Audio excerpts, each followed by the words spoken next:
Well, hello and welcome back to Life Redesigned. Last time I sat in this very spot to do a video, I had some of the worst news of my life. Today, I'm going to give you a little bit of an update.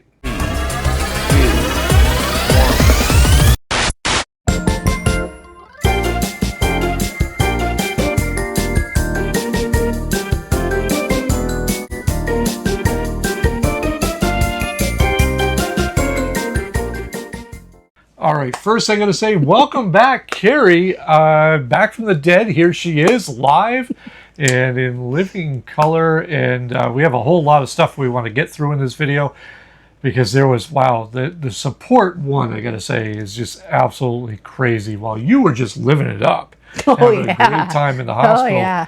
I was being hammered with people just sending support and everything, and I can't really express how much that meant. And I want to take a moment to say thank you. And I also want to thank our children, especially Amelia, who was with us in Maine.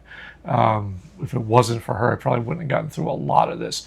And if you ever want to see some of the behind-the-scenes stuff, you can check out all of that on our second channel, Our Redesigned Life. We'll leave a link in the video description because it shows you a little more of what we do besides the RV.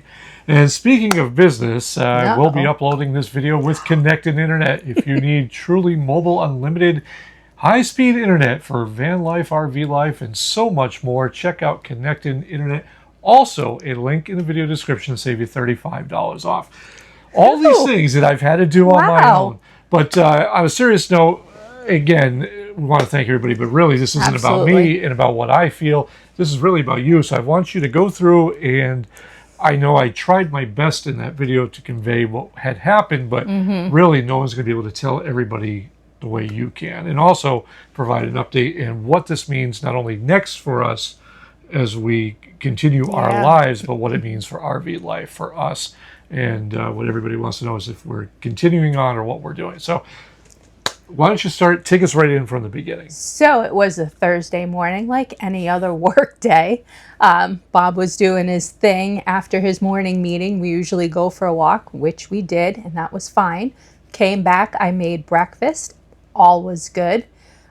We went for a second walk, say like around 10 o'clock-ish or so, whatever. And my jaw started to like tighten, and my arm started to feel like really heavy, which was odd. And so I thought, maybe I'm 53, going through menopause. It happens. Sorry, gentlemen. It's a fact of life. But yes, I thought the palpitations, that everything was, all contributed to that. I was excited to be in Maine, and I was thinking in my head that maybe it was just my anxiety getting the best of me. And so Bob said, hey, do you want to go back to the RV? I'm like, no, I'll be okay. We're going to keep moving on. So we did for a little bit, and I was like, okay. I started to get a little bit of lightheadedness, and the jaw pain started to get a little bit worse, and my arm started not really tingling, but almost like somebody gave me a dead arm. And that's kind of where I jumped in, because off camera, Karri and I spent an awful lot of time joking around and busting each other's chops. And I had said, hey, you are getting older and your body's going through changes. And she's talking about this arm pain and jaw pain. I said, hey, this sounds like you may be having a heart attack, in which she kind of brushed me off. Yeah, and so I'm like, okay, sure. I had it. I was convinced that it was my anxiety and my excitement of being there that was getting the best of me. Anyway, we get back to the RV. I'm back on the laptop doing some research for a future video, and I was doing some social media. And out of nowhere, my heart started going a mile a minute. And with palpitations, that happen, and I can usually calm myself down with that. But this kept increasingly getting worse and increasingly getting worse. And all of a sudden, it was like this big, and I couldn't breathe. And it scared the living daylights out of me. And I was like, and it's not funny. He's like, where's your inhaler? And I'm like, it's still in my purse. Thinking maybe with the pollen and whatnot, that was also a contributing factor. I'm going to jump in real quick, because she's saying that, she can't breathe. So instantly I was out the window goes, the concerns about the jaw pain and whatever. It just, in the stir of the moment and everything. I go again for the inhaler because I'm thinking maybe she's having an asthma attack. She hasn't possible. had asthma in ages, but you never know. And she takes that and nothing happens. Yeah, and it's just increasingly, it's worse and worse, and I couldn't breathe. And then my chest really started to hurt, that even like holding it and like squeezing it wasn't helping anything. So he was on the phone with somebody. I told him, finish your phone call. And he's like, no. And he hung up on his customer and called 911. And before I knew it, there was a police officer standing in the living room. And I'm like, oh my God, what the hell is happening? And he had a defibrillator with him. And in the meantime, Bob's still on the phone with 911, and he was getting, from a few past video that we had done, he got all of my medication out. Everything was at the ready. So when the EMTs came in, there was really no questions as to what I take or anything like that. Everything was already there. Now, step in again. Yeah. That video that we had shot a couple of years ago was in response to somebody going through a very similar situation with their husband when we were in Missouri. And Karri, having this background, is the one that had given me all the steps that we really should do. If it wasn't for that video, I probably would have had no clue as to everything that was needed and how things were done. I'm going to link that video at the end of this video, or if you go through the archives, it's there. But these were things, and well, you said seemed like it was pretty instantaneous that the officer showed up with his defibrillator and whatnot. This was over a period of 10 minutes, and it was literally the longest 10 minutes of my life, being in an area that we were semi-familiar with, being New England residents at one point. Still was very anxiety-driven. Mm-hmm. So the EMTs get here, and they're trying to talk to me, and I'm like, I'm trying not to be rude because I can't breathe and I can't really talk. And so they asked, can you walk outside? And I'm like, yeah, I can get up and walk because it's an RV. You're going to get a stretcher in here? I don't think so.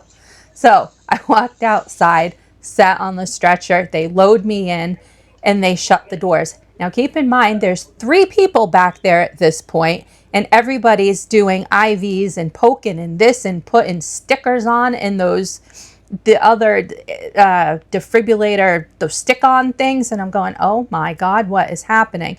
Which in turn made my anxiety go through the roof even more. So by the time they got me hooked up, my heart rate was over 220. Not a good thing. So they're like, we're going to start you on some medicine and kind of try to calm you down a little bit. They didn't tell me what it was, or if they did, I didn't remember. And that didn't work at all. And so one of the male EMTs said, now we're going to give you some medicine again to stop your heart. And I'm like, what?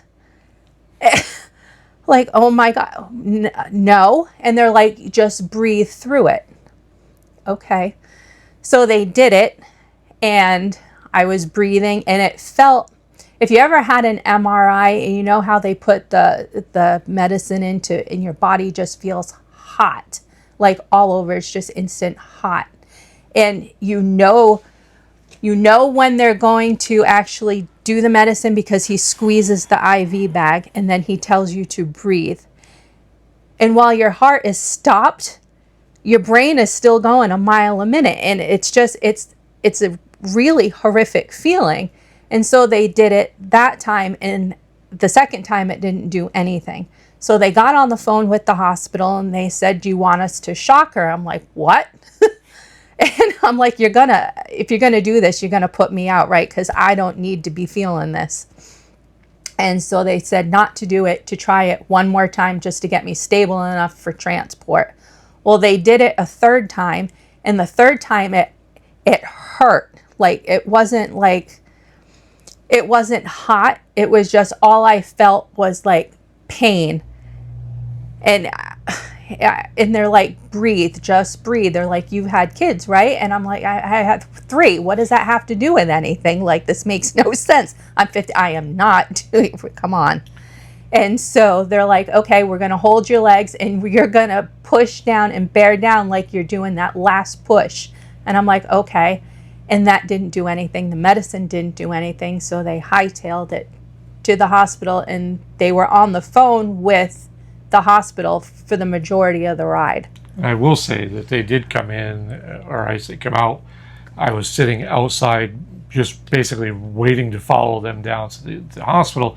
And this was in York Beach, Maine, and we were roughly maybe 15 minutes from where we were, which I don't think I even covered that. We were in Thousand Trails, Moody Beach in Maine, in Wells Beach, and York Beach being 15, 20 minutes away from the hospital. So I'm waiting, ready to go, and this seems like this is going on forever. In reality, it's 15 minutes. I have no clue what the hell's going on in that ambulance until they did come out and tell me vaguely, hey, we have her stabilized, ready to transport, just follow us down. And before we go into the hospital stay, I got to say this. There's a lot of people who are critical of Thousand Trails, but we want to make sure that we let everybody know that the staff at Thousand Trails was absolutely incredible. Not only did they meet the EMTs at the gate, because apparently they just either knew or they happened to be there or whatever, but there was no delay in them coming through the gate and knowing exactly where we were in the RV park. And we've seen a lot of these mega parks that we've been at where the EMTs are driving up and down the aisles looking for which site. They were instantly brought to our site. And then aftercare, once Karri was out of the hospital, they extended our stay, no questions asked. They literally every day were checking in on us. So the staff at Thousand Trails, Moody Beach, we say thank you. Yeah, it was Kate, who's the property manager there, and Monica and Terry, who are work campers there, and they were absolutely amazing. So that right there was a huge, huge help, and I want to make sure acknowledgment's given. And I'll probably interrupt a few more times for extra acknowledgement to certain people, because there was a lot of people that really made everything work for us. Yeah. So they brings you to the hospital, and yes. I'm in tow probably about 5 or 6 minutes behind because the way, just parking and whatnot, it's a small coastal town. And they have you in there, and they have you hooked up to all this stuff. Yeah, so we get to the hospital, and this gentleman meets us at the ambulance, and he's asking me my name, my date of birth, just to see if I'm coherent, and I was. So we get into the room, and there's 15 people all doing 15 different things, and again, you're getting more medicine, you're getting more needles, and it's really scary, because while they're trying to be nice, everybody had a job to do, and they were just doing it. All I could hear was critical and ICU, and I'm like, no way, there's no way. I'm not going out like that. There's just no way. So, you okay? So a couple of things at this point. One, when I said before that Karri's like literally a celebrity every time we go to the hospital, because she's a fascinating case. This was a top-notch staff. They did a phenomenal job, and they explained every process. And I think for the interest of time, we're not going to go into every detail here. But after a few hours, they were able to get her stabilized, and we avoided having to do electric shock, which is a phenomenal thing. And that brought us into what a lot of people put in the comments, apparently a lot of doctors out there, was what the recommendation was once we were clear from all of this. And that is to have a procedure done, which is a ablation. So as it stands, we were also under the impression a couple of different things. And it gets a confusing time when you're in the hospital and you're getting all this information. The lead cardiologist who was there was phenomenal, and he did a great job. And we're not going to mention names, but he did a phenomenal job. And he also stressed the urgency of having this procedure done. So Karri and I were immediately met with, oh my God, this needs to be done now. Everything's put on hold, let's get it done. And behind the scenes, what you guys don't see on camera from Karri and I is that we are very, we take no shit, and we leave no prisoners, right? We are a bull in the china shop. If something needs to get done, we want it done. And we're planning this as if it's going to happen within the next few days. And part of that is not being explained to us properly. And the other part is probably just the anxiety of the situation. So we were told that, get this done. We wanted this particular doctor to do it. He agreed. He said, thank you. And we found out after, in the next few days, that this is not the case. And that's bringing you now to the update part. So we were all set to extend our stay in Maine for as long as we needed to. And if not, we will find a group somewhere along the East Coast that can get this done. And we called to make a follow-up appointment because they put you on which medication? We'll put it on screen because I can't even pronounce it. So this medication, she has to take twice daily. It's twice a day, and what it does, and it slows your heart rate. The beta blocker. The thing I don't like about it, though, I mean, at first it made me dizzy and tired, but even after I take it I still feel like a little off, like tired-wise, but, I mean, nothing. But that aside, the past little bit of time that's been going by, slowly she's become like a whole new person. So this is something that she's been dealing with for a long time, and I think that's important not to glaze over. But at any rate, we go for the follow-up appointment, and that's when we're notified that the doctor that we have been dealing with is not the kind of cardiologist that does this. And therefore, we were looking at months out to get an appointment in Maine, which I guess is a good thing on some levels, that it is not an emergency procedure that needs to be done ASAP. But that did allow us to, get the hell out of Maine because it's starting to get cold there, and we wanted to be in a particular area. So we did reach out to our insurance company. After doing some research, we found one of the top cardiologist group on the East Coast for our own privacy, and we're just not going to mention where. But we are in the process of getting that taken care of. Mm-hmm. We have the referral, we have an appointment set up, and we will see what the next steps, because there is something that maybe can be managed by medication going forward for the rest of her life, or she goes in for the surgery and she gets all fixed up, which is a very strong possibility as well. So we have options. Unfortunately, as I said in one of the first videos or a follow-up video somewhere, we appreciate all the offers of financial aid, but we're in a really good spot financially. We have top-end insurance, and we will never be the channel that asks for money on any level. We do appreciate it. It's just not warranted. If you feel so inclined, we highly recommend making a donation to the American Heart Association, or just simply volunteer your time in a local hospital, because as we had seen when we were there were so many people there that came in for just numerous issues that had nobody to support There was a lady that sits in the hallway, and she is a companion. So if someone needs, additional support, she's there just to speak to them. That's her whole thing. And in a situation like this, that can mean the world to somebody. I just know that doing YouTube alone for the past, whatever, you're going to see a flood of videos.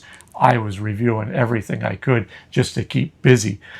So there's a whole bunch of tech stuff being reviewed on this channel just to keep myself occupied. And we'll make them separate videos so you don't have to watch them if you don't want to. But there was just the flood of social media, comments, emails, everything. There was so much that our kids were just inundated. They tried to get to everyone, and if someone was missed, I'm really sorry, but they both work also.